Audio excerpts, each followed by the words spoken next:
दुनिया के करीब 30 देशों में, आपको पता है, सैनिकों की भर्ती के लिए अग्निपथ जैसी योजना चल रही है। 30 कंट्रीज।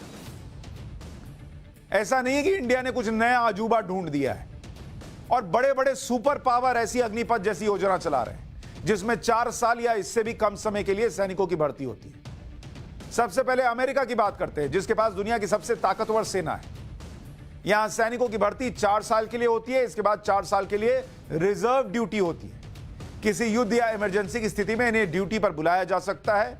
अगर अमेरिकी सैनिक 20 साल तक सेना में ड्यूटी करते तो उन्हें पेंशन मिलती है। 20 साल से कम ड्यूटी पर सिर्फ भत्ता दिया जाता है। अमेरिका के बाद रूस के पास दुनिया की दूसरी सबसे ताकतवर सेना है। यहां 18 से 27 साल के हर नागरिक के लिए आर्मी ट्रेनिंग अनिवार्य है। सैनिकों को 8 महीने से 12 महीने की ट्रेनिंग दी जाती है। इसके बाद बेस्ट सैनिकों को यूनिट में भेज दिया जाता है।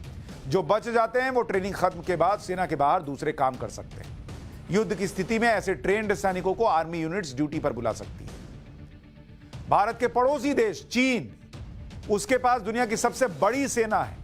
चीन ने 2035 तक सेना के मॉडर्नाइजेशन का लक्ष्य रखा है, जिसकी वजह से पिछले कुछ सालों में चीन ने सैनिकों की भर्ती से ज्यादा मॉडर्नाइजेशन पर काम किया। चीन की सेना में भर्ती के लिए अग्निपथ जैसी योजना है।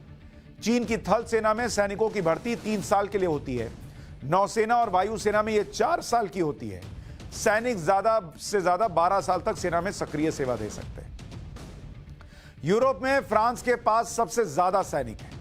यहां सैनिकों की भर्ती कॉन्ट्रैक्ट बेसिस पर होती है। सैनिक और आर्मी के बीच पहले 1 साल का कॉन्ट्रैक्ट होता है, जिसे 5 साल तक के लिए बढ़ाया जा सकता है। सैनिकों को 3 महीने की ट्रेनिंग दी जाती है।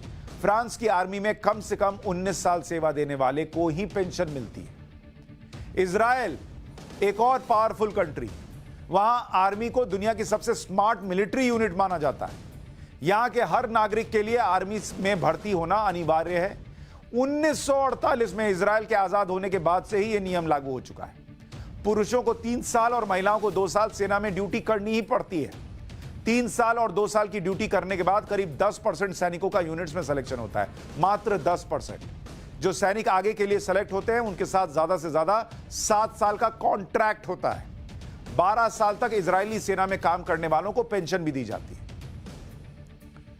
यानी दुनिया में यही कुछ चल रहा है। ऐसी ही अग्निपथ जैसी स्कीम चल रही है जो भारत में चल रही है। लेकिन भारत में जिस तरीके का विरोध हो रहा है वो दुनिया में कहीं नहीं हो रहा।